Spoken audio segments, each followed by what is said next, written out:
we'll go beyond what is called quantum statics. Quantum statics we define as quantum mechanics where the potential is not explicitly dependent on time. In that case, we can recall that the solution to the Schrodinger equation can actually be explicitly separated in variables. It can be written as psi r into e power I e t by h bar. And in this case, we can see that mod psi square is independent of time, and consequently all physical parameters, expectation values and so on, will not depend on time. They'll be constant. And you can always argue that, of course, if you take linear combinations of these eigenstates, you would get some sort of time dependence. But the point is that there are some uh, physical processes which are not captured by this sort of analysis. Some of those things include transition between one energy level and the other. For instance, if you shine a laser on an atom and you want to know what is the probability of a transition and so on, these things are not captured. Okay, so to understand this, let us look at the simplest case, which is a two-level system. And in the two-level system, let us assume that the eigenstates corresponding to these two levels are given by psi a and psi b with eigenvalues e a, e b respectively. Of course, psi a, psi b are assumed orthonormal, and psi a, psi b are functions, eigenfunctions.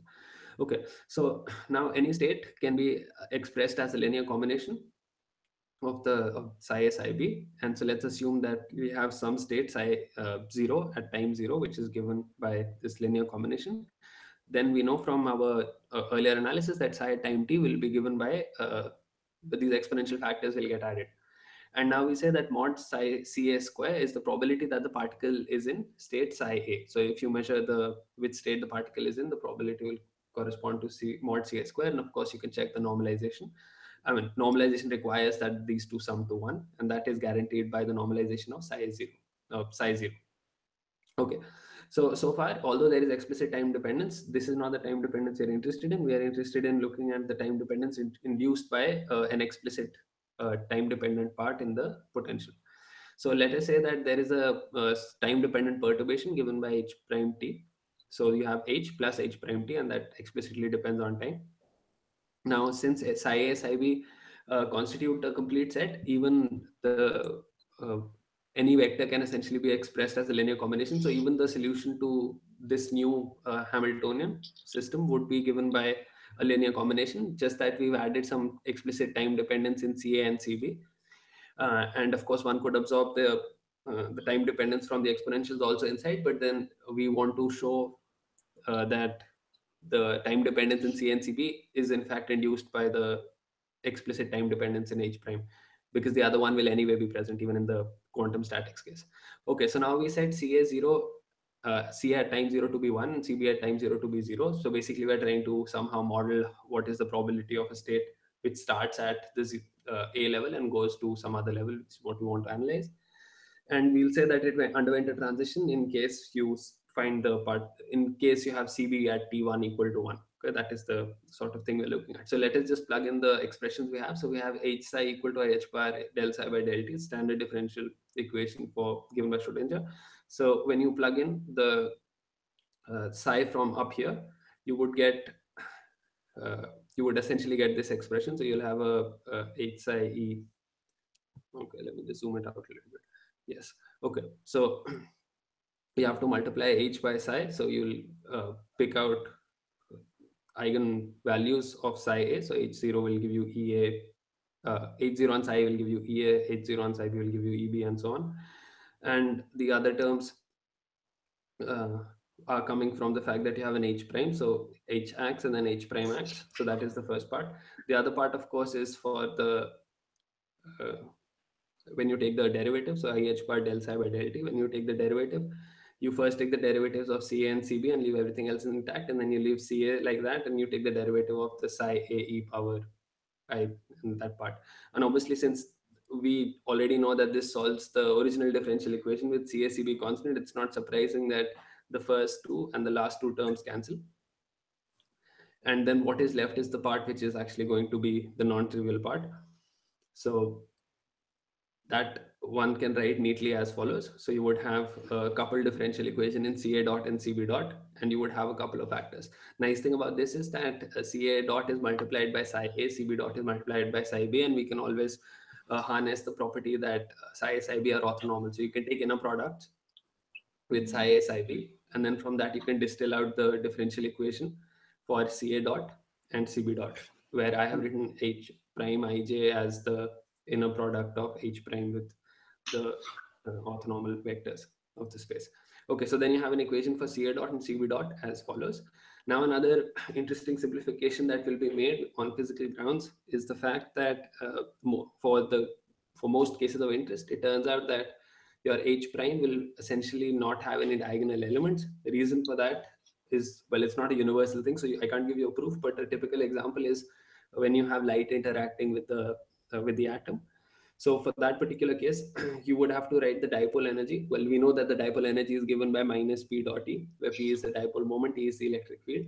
Now P is essentially Q into the distance vector, and this distance vector is essentially X, well, 2X or whatever, basically the difference in position of the two atoms. And from the analysis in harmonic oscillator, the distance will be given by A plus A dagger, because A is usually defined as X minus P or X plus P, I don't remember.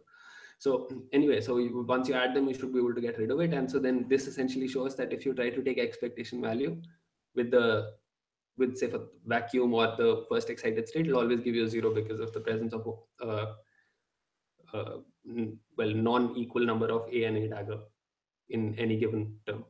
So that is the idea, and this was due to Kishore, so that's nice. Let's thank him. Take a moment. Okay, so now I'm back to work. So typically the diagonal elements will disappear. So that was our justification for it. Now once the diagonal elements disappear, what is left is written as, so it can be written here with omega naught being equal to Ea minus Eb. So you can see this, you remove this term, this is what is left, which is good. Okay, brilliant. Now what I'm going to do is we will skip the problems for now, and we'll look at a case where we will try to solve these equations. So of course, what we've done so far was exact. We never said that the perturbation is small or anything. But now we want to solve it, and let's assume that the perturbation is small. So the zeroth order approximation is that the perturbation doesn't exist. In that case, we already know that Ca0 and Cb0 will have values the same. I mean, they have the same values as what they started with. So Ca at 0 at time t and Cb0 at time t will be the same as Ca0 and Cb0 respectively, which is 1 and 0. Okay. So when you want to solve it for first order, what you would do is you would solve everything. So by order over here, first of all, we would mean the order in H prime, how many times the term H prime is coming, because H prime is the small parameter. Okay, so dCA by dt, so you can see Ca dot over here is equal to some object into Cb. So what I'll do is I'll plug in the expression for Cb at 0th order.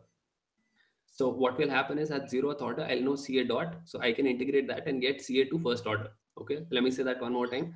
I will put Cb at 0th order in this differential equation for Ca dot. You can see it in the pen. And then once you have that expression, you will essentially get Ca2, after integration, you get Ca2 first order, because there is one H prime present. Okay, so that's what we do. We plug in the value for Cb. When you plug in the value for Cb, it turns out that Ca dot will turn out to be 0 because Cb is 0. And then this would mean Ca1 has to be equal to some constant, and the constant by matching initial conditions has to be 1.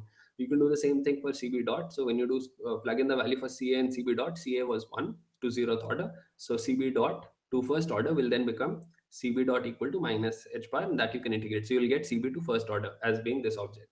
Now, cool. Now you have everything to first order. You can plug in these two expressions in first order back to the differential equation and obtain the second order differential equation. So when you do that, your Ca dot, you plug in the value for Cb. Okay, and when you plug that in, you would have one integral in H prime, and there's another H prime sitting. So when you integrate, you would have two integrals with H prime. So that's a second order equation. And of course, there'll be a constant, and the constant you would have to fix as 1, because that is the value that you started with. And it's nice to see that Cb will remain unchanged. The reason for that is, of course, that your Cb, second order Cb will be equal to Cb first order, and Cb first order is the